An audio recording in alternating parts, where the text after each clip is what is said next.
Good evening. I'd like to call the meeting of the January 21st, 2026 Planning Commission meeting to order. Right now, I'd like Commissioner Corral to lead us in the Pledge of Allegiance, if you could, at this time. Very good. Please stand. Right hand over your heart. Ready? Begin.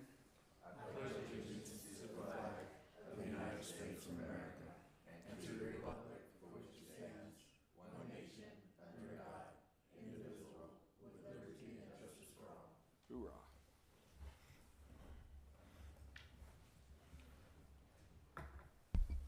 Okay, if we could have roll call from our Commission Secretary, please. Chair Mike Story, Here. Vice Chair Gutierrez. Present. Commissioner Espander, Present. Commissioner Corral, Present. Commissioner Schneider, Commissioner Thompson, Present. Commissioner Avalos Villalobos, Present. one absent. Thank you. We have a quorum for this evening. So, first off, I'd like to ask if there's anybody in the audience. We have oral communication from the audience on items not on the agenda. So anything that is not identified on the agenda in the public hearing tonight, have anything else for oral communication from the audience on items not on the agenda? Has anyone written anything to No, sir. address? Okay. Very good. Moving on, we have if you've read them, the minutes from the December 17th, 2025 Planning Commission meeting.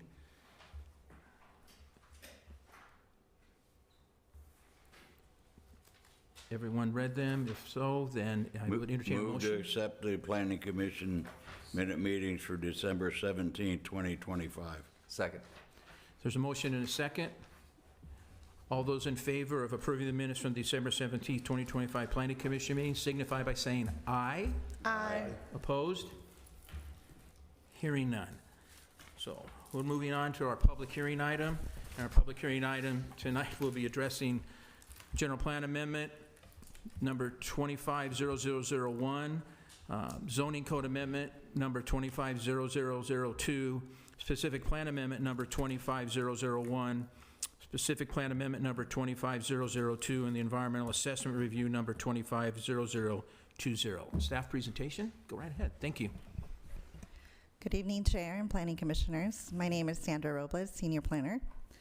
And tonight I'm presenting the housing element update and the rezone as a result of the housing element update.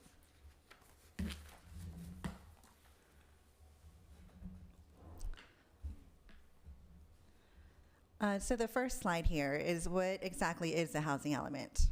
The housing element is a state mandated chapter of the general plan, which serves as the city's primary policy document for identifying and addressing local housing needs. The California Department of Housing and Community Development determines the overall housing need for the state. Then the number is broken up into regions. We are currently in the Southern California Council of Governments region. SCAG determines the allocation number, or the number of housing units that are projected for the growth, so which is the Regional Housing Needs Assessment, or RHNA. During the sixth cycle, the City of Rialto has a RHNA number of 8,272 units. We have a sites inventory that includes approximately 315 parcels, and with that site inventory, we have a total development capacity of 16,197 units, which is 105% above the city's RHNA.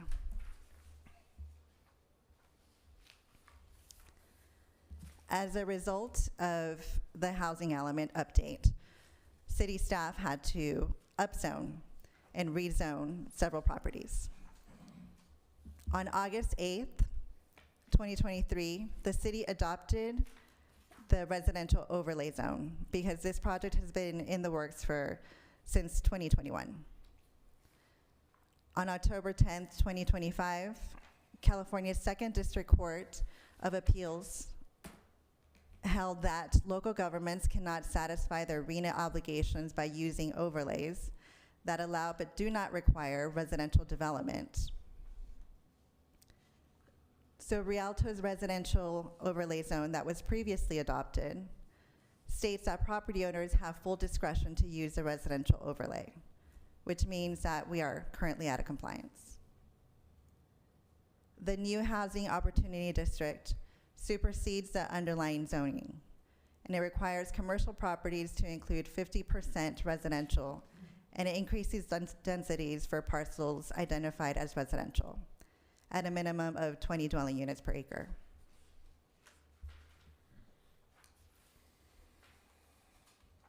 As such, what the project request is, I'm sorry, I think I'm missing a couple slides here. Oh, there was a timeline. Okay. What the project request is for a general plan amendment, number 25001, which is the update for the housing element, and it also updates the environmental justice element. It includes environmental assessment review number 250020 to adopt an initial study mitigated negative declaration. Zoning code amendment number 250002, which is a request to amend the Rialto Municipal Code, chapter 18.116, residential overlay. As a part of the housing element project, the amendment establishes the new residential overlay, the housing opportunity overlay. Specific plan amendment number 250001. And this specific plan amendment amends the Foothills Central specific plan. Specific plan amendment number 250002. This specific plan amendment modifies or amends the Gateway specific plan.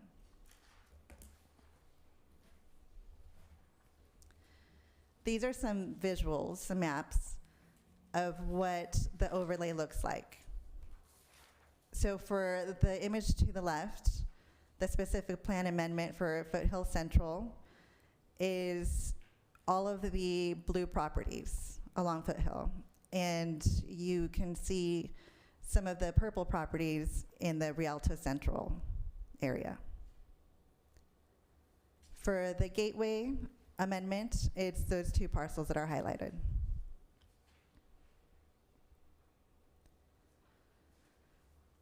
Because several of the properties identified in the housing element were not in overlays or specific plans, they are part of the zoning code amendment, which are scattered throughout the city. And these are some of those images with those parcels. Also, going back to the maps here, staff recently discovered that the overlay that we did put as part of the project, the site inventory does not match the overlay. So we will be pulling some of those projects out, specifically the ones in the Lytle Creek specific plan. Mr. Chair, if I may, just to clarify, my understanding was that the housing site inventory list lists all housing opportunity sites in the city, whereas the overlay map only covers the properties that would be subject to the overlay. So that's just for a clarification point for the commission, not basically saying that just because you're on the inventory list doesn't mean you're subject to the overlay. Correct. And we will be updating the sites inventory map to identify whether or not the property is in the overlay. In terms of the environmental justice amendment, the one goal that will be modified is the fair housing options for all, and the language is included at the bottom of this slide.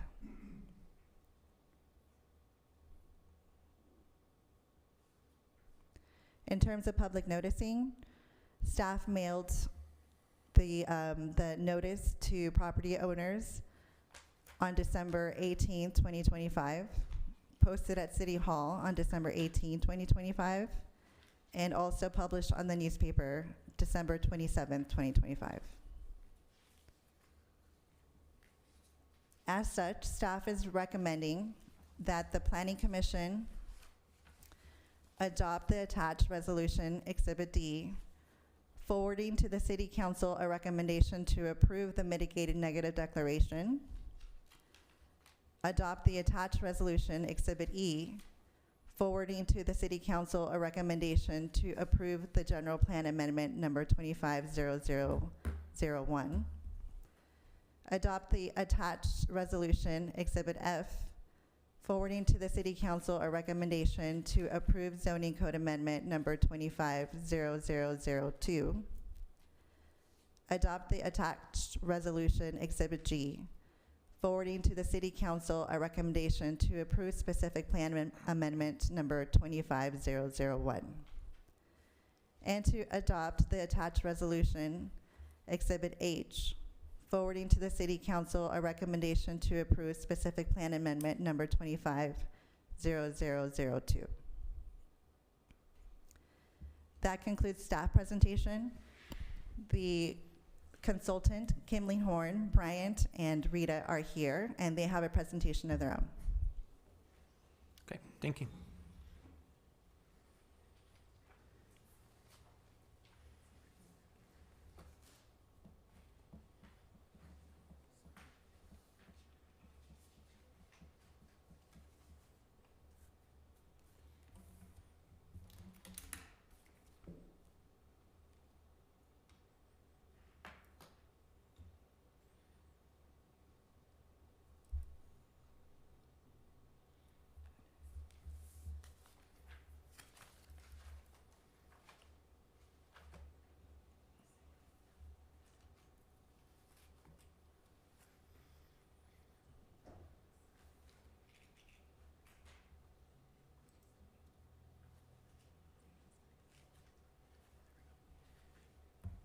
Good evening. My name is Bryant De La Torre with Kimley Horn, the city's housing element consultant.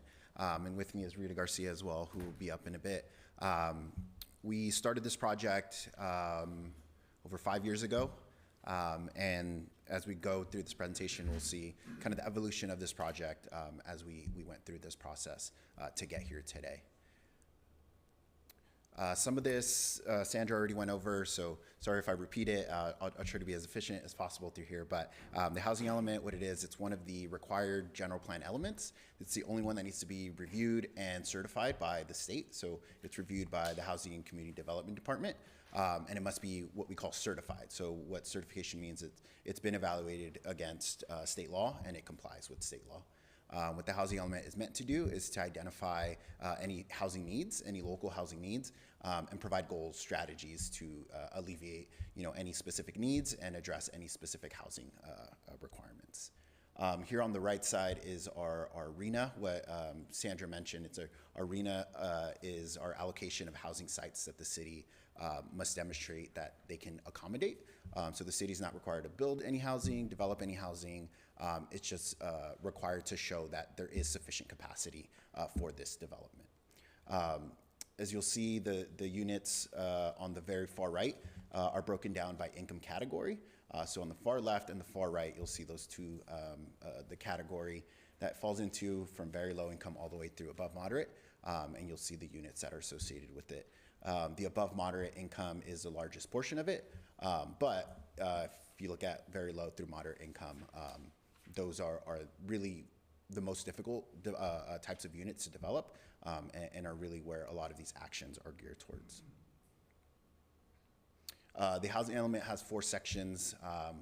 Won't go through every single one, but intro is what it is. Community profile just identifies our demographics, our housing units, how old are these units, what's the lifetime of these units. Then we look at any constraints to both development and access to housing, and we identify any potential resources to either help with development or help residents acquire housing. And then in that same section, we look at fair housing. So this fair housing analysis is called AFFH, which is a short term for affirmatively furthering fair housing. So that's just a new requirement as part of this housing element cycle. And then lastly, is section 4, this is the housing plan. So this is what identifies how we're gonna accomplish our goals. These are the actions. There's about 30 actions in there, and we'll go over some of them in a bit. And lastly, the 4 appendices, these are review of past performance, so looking at our last housing element, how do we do, and how can we change our strategy to accomplish the goals that we may have not been as successful with. And then Appendix B is the inventory of adequate sites. These are the actual sites that are selected to accommodate this need. Last 2, summary of community engagement and glossary of housing terms are exactly what they sound like. So I mentioned earlier that this is the only element in the general plan that needs to be certified. So what it means to be certified, it means it's being reviewed for compliance with state law. There's been many in this 6th cycle. And what certification does is it demonstrates that you're compliant with all those laws, those state laws. What being certified allows you to do is be eligible for many grants, funding, specifically in a second I'll go into it. But yeah, not being certified, it limits access to state funding. A lot of these funding sources are contingent on having a compliant housing element. The biggest one there is the CDBG grant, so Community Development Block Grant. That's not the only one, but that's usually the biggest bucket there. But there's also other significant funding sources like the PLHA, which helps with emergency shelters and emergency housing. Another consequence of having a non-certified housing element is being open to lawsuits. So whether it's from private parties, from the state, it really opens you up to a lot of liabilities there. And lastly is the builder's remedy, which comes directly from the Housing Accountability Act. It's really a mechanism that allows very specific projects that are eligible under the Housing Accountability Act to essentially just dodge any local zoning or general plan requirements. That really strips that local control there. So that's why having a certified housing element is so vital. So in February of 2023, the HCD essentially found the housing element to be compliant. The only thing that was required at that point is to complete the rezone, so to complete the overlay, which we're also considering tonight. So in July of 2023, the city did adopt those, both the housing element and those associated rezones. And a week later, that whole package was sent over to HCD for a final review. Typically, this is just a simple process. They review and make sure what you adopted is what they conditionally approved. They usually give you certification, but at that point, there was a California appellate decision that determined that the overlays in the way they were written before cannot be used to accommodate housing. So in October of 2023, HCD found that the rezones may not, or now at that point, no longer meet the statutory requirements, even though months earlier they did. That was a result of that hearing kind of in between this whole period. So from October 2023 through October 2025, the city, us as the consultant, we worked together to address any of these comments that HCD provided us to make sure that we can address these comments. For lack of a better term, it's really a negotiation. It's a back and forth. We let them know, hey, this is what we think satisfies your comments. Do you agree? Yes, no, and it's really a back and forth, which was done with staff, your attorneys, and our consultants. So October 3rd of this past year, a final draft was sent over to HCD for final review, and on December 2nd of this past year, last month, HCD found that housing element is compliant with all state laws.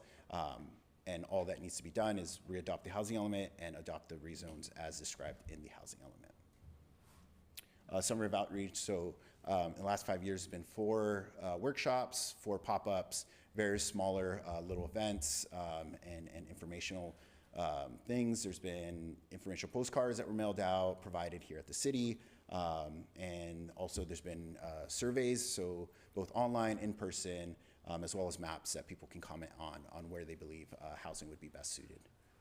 All of these meetings and outreach were conducted both in English and Spanish, and both online and in person.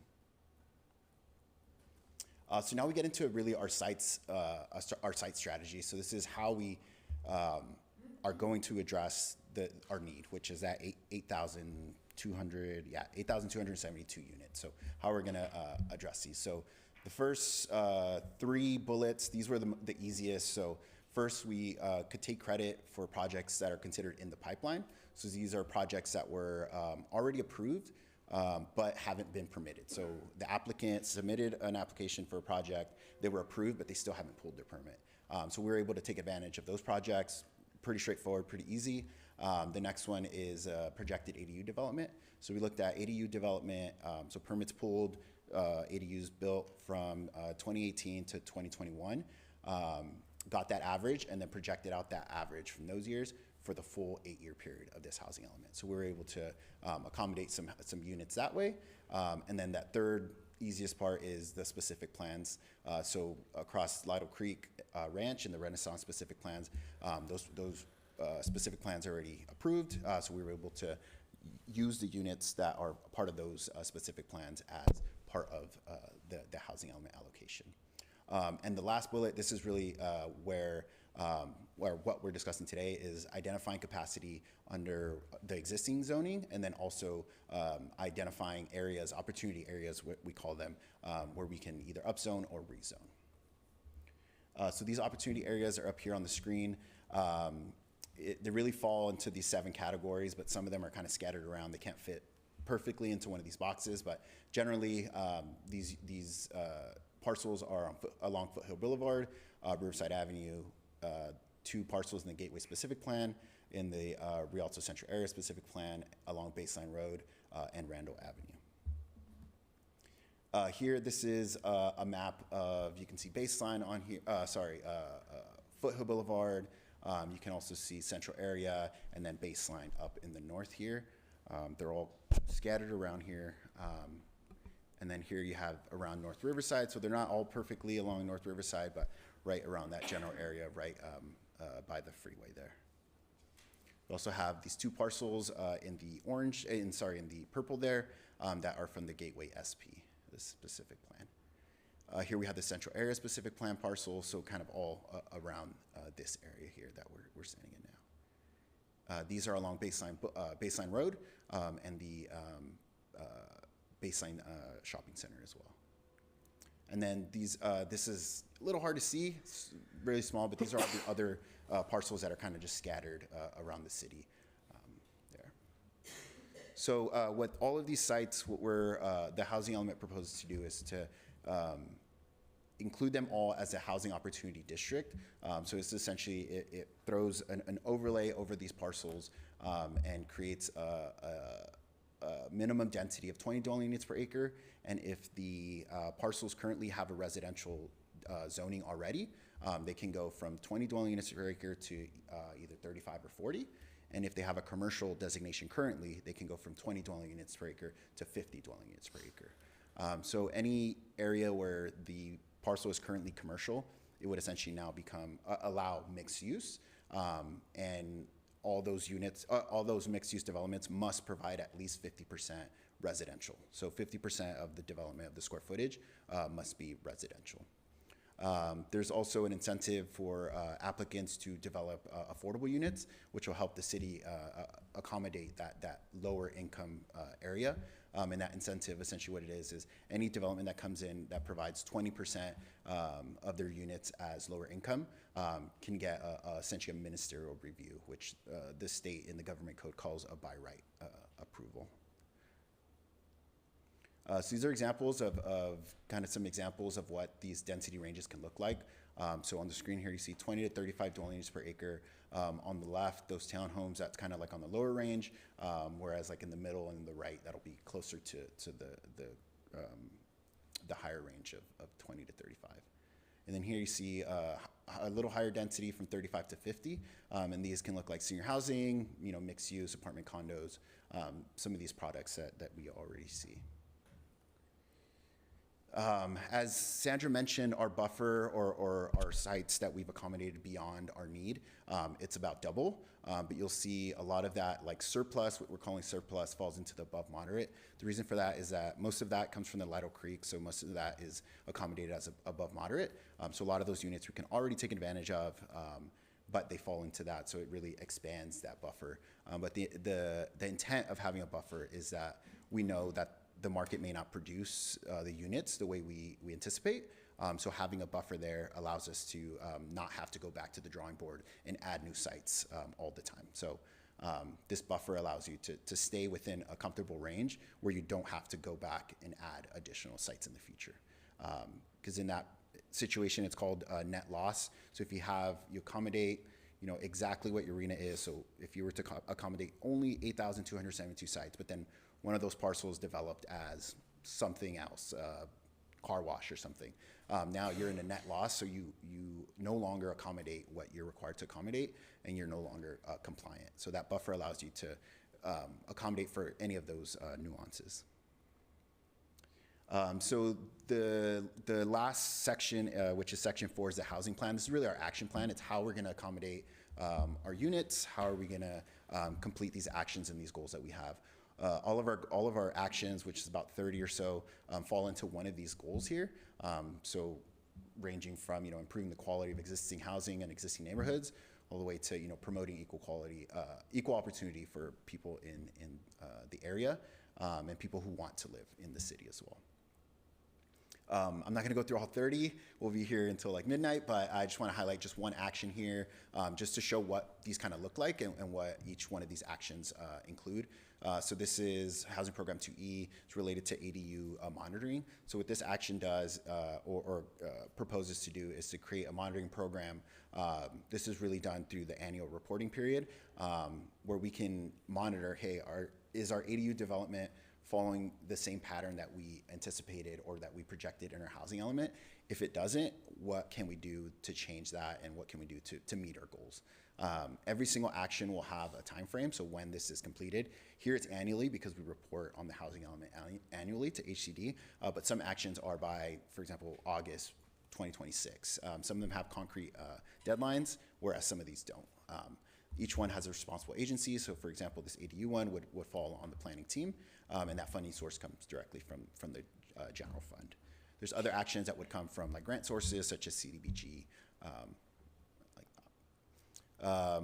All of these are topics that are found in the housing action, so promotion of ADU and JADU development, objective design standards, establishing procedures for SB 35 streamlining, updating the municipal code to comply with various housing types like emergency shelters, supportive transitional housing, housing for persons with disabilities.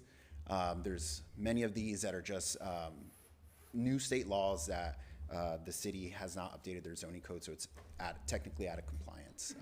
So all of these are ordinance updates to address those. As part of the housing element and the rezone actions, we completed an initial study and a mitigating negative declaration. My partner, Rita Garcia, will follow up on that. Good evening, thank you, and good evening, commissioners. My name is Rita Garcia, and I served as the project's environmental project manager. I was tasked with preparing the project's initial study mitigated negative declaration under CEQA. In this document, we analyzed approximately 21 environmental resource areas and various questions under each of those resource areas.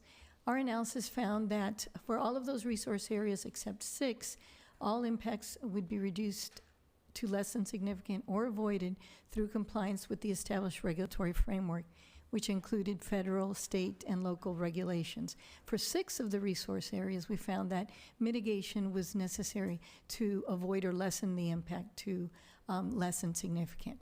The initial study was circulated for a 30-day public review period, which began on October 26th and ended on November 25th. During this period, we received 6 comment letters to which we prepared proposed responses to. The comment letters, was 1 comment letter from an agency, from Native American tribes asking or informing us that they had no desire to consult, and from local residents. None of the responses resulted in new environmental impacts, or the analysis didn't find that the impacts that were analyzed in the initial study, that their severity increased.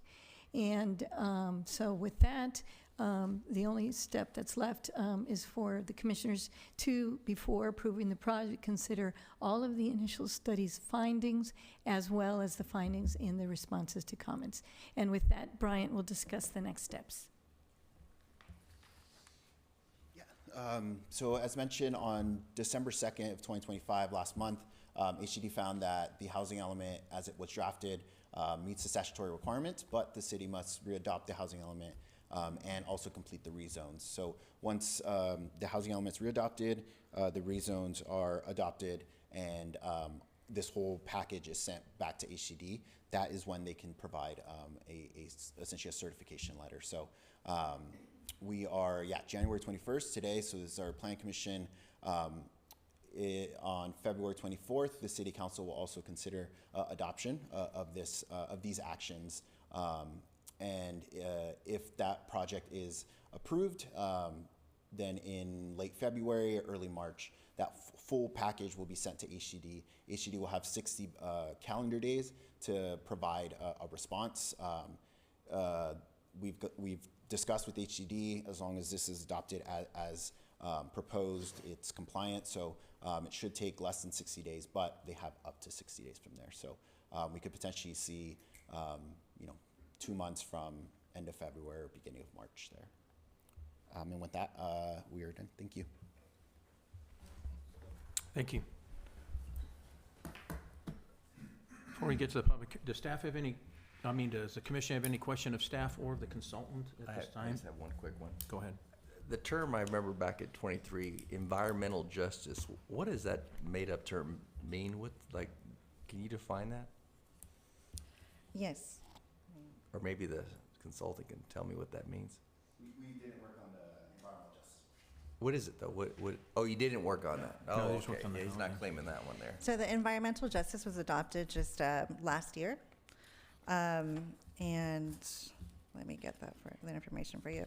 So the elements address 6 key environmental justice issues that are outlined in Senate Bill 1000, which is community engagement, pollution exposure, access to public facilities, access to healthy food, safe and sanitary housing, and physical activity. Okay. Thank you. You're welcome. Any other questions? Terry? In looking at this, specifically, I'm thinking about ADUs and JDUs. Has there been any thought as to what weight is applied to that in reaching the goals that the states have mandated?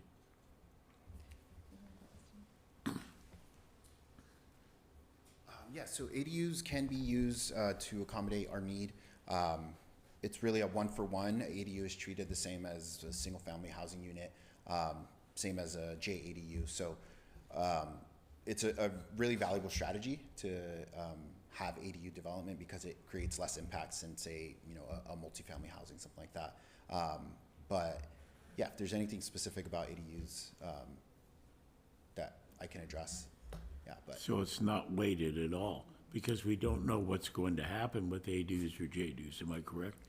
correct. But once they are developed, they are weighted at the same weight as any other unit. Okay, thank you. Any other questions?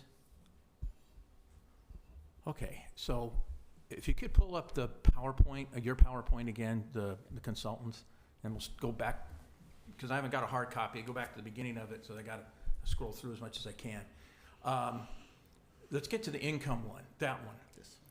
Okay, so let me look at the bottom. It says, income range is based on the 2025 HUD area median income, the AMI, for San Bernardino County, which is $103,900 for a family of 4.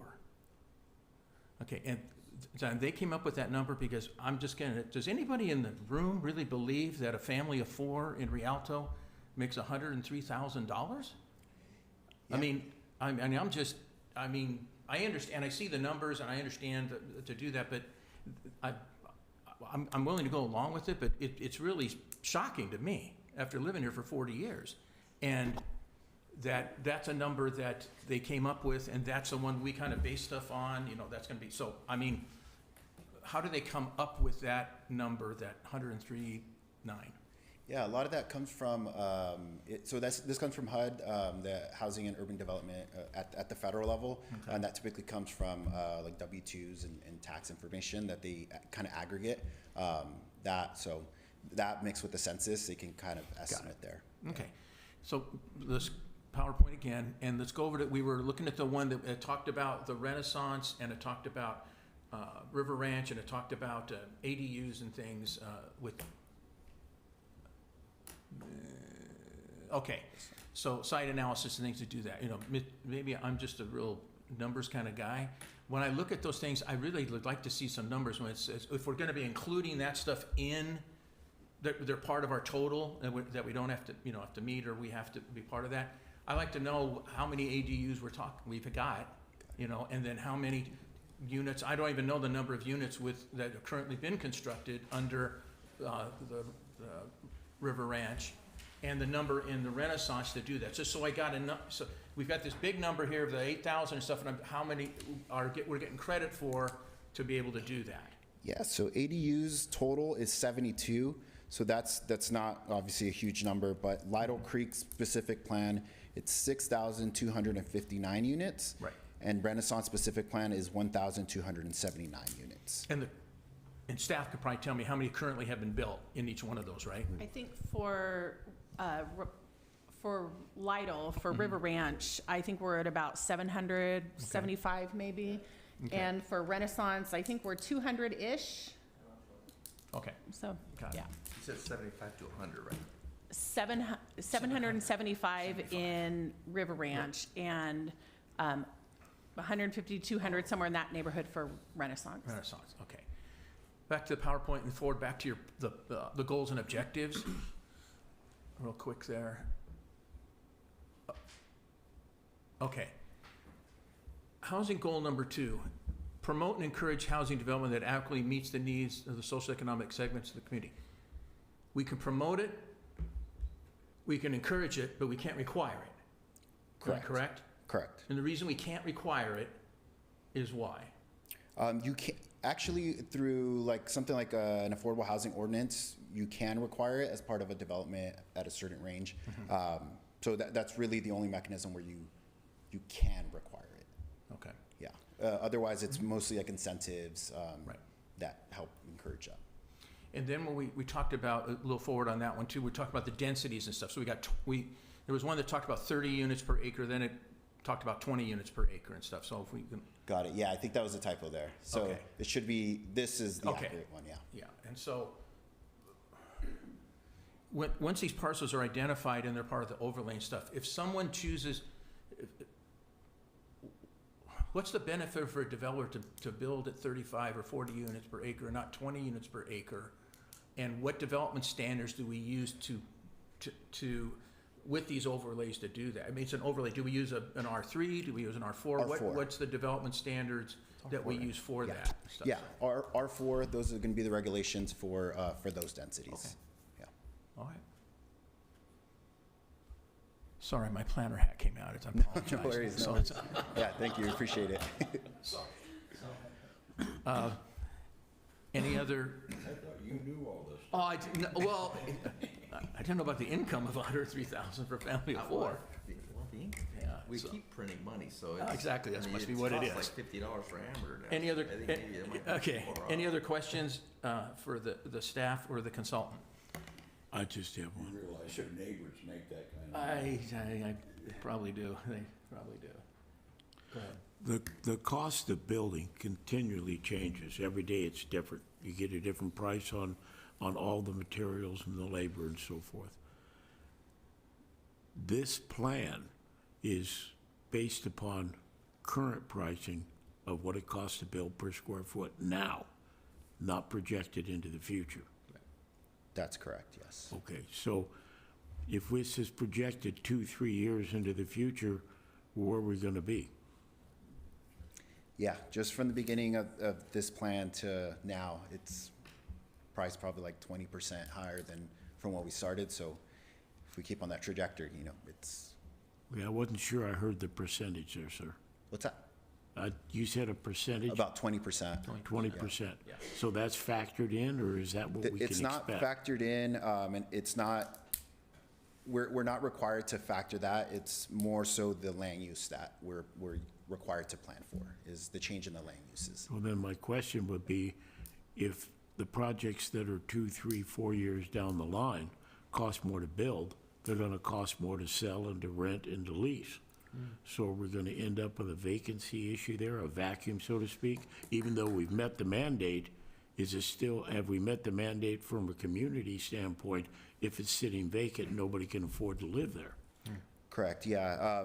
Chapter 3 of the housing element, we identify various constraints, so like market constraints, that's one of the biggest one, that the city can't necessarily affect the market, but by providing specific incentives to lower the cost of housing, that you can influence and try to encourage that development at lower income, but of course, market forces will dictate the cost. We have to go somewhere. We're mandated by law to go somewhere. I just want to make sure, what I'm thinking about this is that where we're going, it's not a paint your wagon. We don't know, but we're going. And I want to make sure that when we go someplace, that we at least have a clear picture as to how we're going to get to that place. Definitely. Okay? Thank you.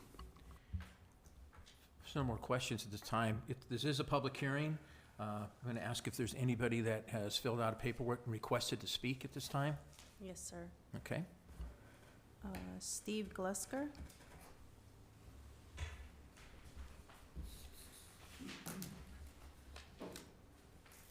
Good evening. My name is Steve Glusker. I was last here. I own the property at Foothill and Willow, anchored by Cardenas Market, 100,000 square foot shopping center. For those of you who have been in Rialto for a long time, we bought that center in the 1990s. Albertsons had the Super Saver concept there. It was empty for several years. Cardenas moved in the late 90s. Fast forward more recently, the swap meet was there with city support. The swap meet moved out, and in came Dollar Tree. And the reason I'm here tonight is really to talk about the idea of unintended consequences and the practical impact of this ordinance on the 100,000 square foot center that I have owned now for almost 30 years. And if we take the hypothetical of, let's say 5 years from now, Dollar Tree's lease is up, they vacate the 15,000 square feet, we go to market, we find a replacement tenant. In the real world we live in, especially with corporate tenants, the time it takes to negotiate a deal, document a deal, plan the interior improvements, permit the interior improvements, there is zero chance that the replacement tenant would be a replacement tenant within a year, okay? And my understanding from speaking with Sandra is that the existing non-conforming designation that would allow a non-conforming use to move in expires in 1 year. So the net effect on our property is that inevitably there will be blight. Because what will happen is, let's say Dollar Tree moves out, we find a new tenant, that new tenant can't move within a year, we come to the city and say we've got ABC store moving in where Dollar Tree was, and the response is that is a non-conforming use, it is non-residential, it's not allowed. So my 15,000 foot space, I can't put housing in it, right? It's a box within a shopping center, so it goes vacant. 2 years later, Western Dental moves out, can't replace that tenant within a year, it sits vacant. And before you know it, I come back to the city 15 years from now, we have a 100,000 foot center with Cardenas and 40,000 square feet of empty space. And if any of you were here, what the center looked like when there was a lot of empty space 26, 7, 8 years ago, it wasn't pretty. So, and as more residential gets built, the need for community serving retail only increases. And if the entire boulevard is to go residential, where's the shopping to take place? So I guess where I'm going with this is I would like to see the 10 acres, the shopping center that we own, taken out of the overlay, right? You still will more than meet your residential needs, placate the state of California, address the future housing needs of the community, but to prevent blight on the center that we own. And there may be other centers similarly situated, I can't speak to that, but as a practical matter, we will have vacancies over time that we will not be able to fill. So, you know, that's my 2 cents. Thank you so much. Thank you. Appreciate it. Yep. He's got a good point. Anyone else? That's a very good point. Anna Gonzalez. All right. Good evening, Commissioners. Ana Gonzalez, Rialto resident. I'm also here representing the Center for Community Action and Environmental Justice, who has been working very diligently on this housing element since 2021. Actually, as a resident, I have been involved in 2 housing element cycles now since 2015, and we've learned a lot of lessons, so I'm happy to see that we're now moving in the right direction to compliance with the state mandate. A few things. I also want to thank the staff for including the EJ policy 9.14.4. I know I had emphasized in many meetings and many engaging opportunities that the EJ element should have always been worked on hand in hand with the housing element and the land use element. And this is why, because then we have to come back and add different policies when we can just do it all at the same time. As you all have noticed, the community engagement happened back in 2021 and somehow through the years, but we are now in 2026, so I see the urgency of this city to be in compliance with the state, but we need to do more intentionality with the community to get their input. And in the spirit of getting the city in compliance, we obviously support the recirculated draft for the adoption. And like I mentioned before, lots of lessons learned. The next cycle is coming up soon in 2029, and I just hope that we can do a better job as commissioners, as a city, as community and staff, to really get that intentional input from the community. And I want to thank Mr. Story for bringing up the income disparities and all of that, because that's crucial. Oops. That's crucial when we're trying to implement some of these policies. I'm glad that SB 35 was mentioned. I didn't see SB 9 or SB 10. And also I wanted to raise a red flag that the inclusionary housing ordinance was not mentioned. And I believe that that's something y'all have to approve also. And you can correct me if I'm wrong. But that's all I have, and I just hope that you adopt this element tonight. Thank you. Yesenia Ramos. Thank you.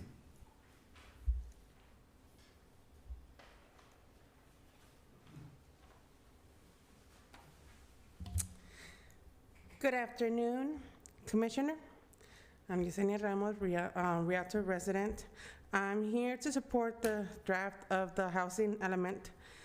This city needs to focus on approving legit housing and green spaces zoning, not any more warehouses. We don't need that no more. Want to thank the hard work of everyone involved to make sure the city completes with the state management. Really thank you very much for all your support. And that's all. Thank you. Thank you. Norman Swarnowski. No comments at this time. We wrote a letter, and I think you all have that letter, and I hope you read it. I did. And 55 years is a long time. Yes, correct. The planning commissioners did receive 4 letters, and your letter was included as part of that package. You have it. Thank you. Thank you. That was it. That's it. Okay. Chair, can I just ahead. make one Sure. comment as point of clarity? There are a number of items that are either goals, policies, components will have to be implemented as part of this housing element update. Many of those things will be coming back through the commission and council again subsequently after the housing element is adopted and we get the official certification from the state. We will then begin that process of bringing through ordinance updates and things that were not able to be addressed in a timely fashion with this current action you're taking tonight and what council will take. All right, thank you. All right. Do I have a motion to close the public hearing? Motion Close made. the public hearing. Is there a second? Second. Okay. All those in favor of closing the public hearing signify by saying aye. Aye. Opposed? Hearing none, public hearing is closed. Commission comments? What's your pleasure or Want me to read direction? this whole damn thing? Well, let's see if anyone has any questions about anything that we've heard or anything with that before we run into that and stuff. But is there any other comments or any questions or anything that we want to ask for interpretation or recommend accordingly? So, go ahead. No, I don't, but I'll read it, Dale, for you, see. But Thank you. no, I don't have any questions. I guess it's just a lofty goal. We'll see where it goes. That's just the end of the day. That's what it is. Okay, Go ahead. all right. Is there a motion? A motion to approve, recommend the planning commission adopt the attached resolution Exhibit D, forwarding to the city council recommendation to approve the mitigated negative declaration environmental assessment review number 25-0020, prepared for the 2021 through 2029 six-cycle general plan housing element, and adopt the attached resolution Exhibit E, forwarded to the city council a recommendation to approve general plan amendment number 25-0001, approving the 2021 through 2029 six-cycle general plan housing element, and an amendment to the environmental justice element, my favorite word there. Adopt the attached resolution Exhibit F, forwarded to the city council recommendation to approve zoning code amendment number 25-0002, amending the Rialto Municipal Code by modifying Chapter 18-116 to rezone approximately 350 sites distributed throughout the city. Adopt the attached resolution Exhibit G, forwarded to the City Council recommendation to approve specific plan amendment number 25-0001, establishing a residential overlay in the Foothill Central Pacific Plan over approximately 159 acres on specific sites. Adopt the attached resolution Exhibit H, forwarding to the City Council a recommendation to approve specific plan amendment number 25-0002, establishing a residential overlay in the Gateway Specific Plan for approximately 20 acres on specific sites in the eastern portion of the Gateway Specific Plan. Second. We have a motion and a second. Any comments or questions related to the motion that was made? If not, we will take a roll call of all the commissioners, if the secretary could do that for us. Avalos Villalobos. Aye. Commissioner, Vice Chair Gutierrez. Aye. Chair Story. Aye. Commissioner Espander. Aye. Commissioner Thompson. Aye. Commissioner Corral. Aye. Motion carries. We're moving on now to the action items. We don't have any, but do we have any comments from our Community Development Director? Thank you, Chair. Just briefly, we will have the Planning Commission meetings, both meetings in February, the 4th and the 18th. We have items tentatively scheduled for both meetings, so please plan to be with us accordingly if you can. And we also have the Planning Commissioners Academy coming up March 11th through the 13th in Anaheim. I'll send out a more formal email with some information and some details on that, but I wanted to bring it to your attention. For new commissioners, I find this to be exceptionally beneficial. For any of you guys that are very seasoned and have been around for a while, there's always good updates and information available, for anyone who cares to go. So when you get our email, if you would let us know if you're interested in attending, and staff will handle your registration and accommodations, and then we'll be in touch with you further about that. But March 11th through the 13th, it's in Anaheim. And that concludes my comments this evening. Great, thank you. Any Planning Commission comments at this time? This is a pretty hard road for us to go up. There's a lot of information that lays in the future that can be somewhat estimated but not determined. And I want to compliment the staff and especially the staff. We have spent a great amount of resources, effort, time, money, and hired, in my opinion, some of the best consultants to reach the point that we're at. Anything that I might have commented on earlier about what holds in the future, that's for everybody. Rialto is just one of many, many communities that are facing this issue that we have with the mandates that come from the state of California. And with that, I'd like to compliment staff on the work that they've done with regard to this and reaching this to the point that we're at. Thank you. Great, thank you. Any other comments from commissioners? Do they still have, this is because I'm just old and used to be here, is there a development status report about projects that are going on? Because now that I'm a commissioner and I live here, they ask me questions, and it's the first time I don't have an answer for some of them and stuff. So do they still have that or not? Yes, so we do have that. We've recently revamped it. It gets published with the Economic Development Committee agenda at the end of every month. But if the commission would like to receive that, we can have staff send that development status report along with the building permit activity report out to each of the commissioners. Yeah, if you want to include it in the packet for the commissioners, if we're allowed to do that, you can send it that way or any other way you want to do it. But it's just so it gives me ideas, so when I get, hey, what's going on there, I don't have to say, I don't know, you should know, and it happens, so, all the time. Terry knows everything, and so does Dale. I don't anymore, so. We did used to get those, by the way, Okay, yeah. about maybe 25 years. Yeah, it was when I was a young man, but never mind. The only thing I'm Yeah, gonna ask, go ahead. and I know it's not our city, but maybe we can help out the city of Fontana. I asked staff before, and they connected me with the city. Sierra Avenue is like an obstacle course, like for almost a year and a half now. They need to finish it. And I keep getting hit up on that, and the lights are dim and trucks are going through there. I know Talking they're about waiting. Sierra and Riverside? No, Where? Sierra Avenue by Summit okay. area, the newer developed area. About a year ago, they finished that. Medians in there. Yeah, the median's there, but the cones are everywhere. There's no lines in the street, and there's no lights, and it's a train wreck. And I think it's a liability. Well, And a lot of our citizens drive that to go to Las Colinas. we'll reach out to our colleagues over there. Yeah. Mike, I did have one more question. Oh, okay. Yeah, I just have a question for staff. When we build a business, like say a fast food restaurant or maybe a logistics space, is there a requirement in our code here, in our municipal code, to put the address on the roof? On the roof? On the roof. So I don't know specifically on the roof. I know the fire department has addressing size and location requirements.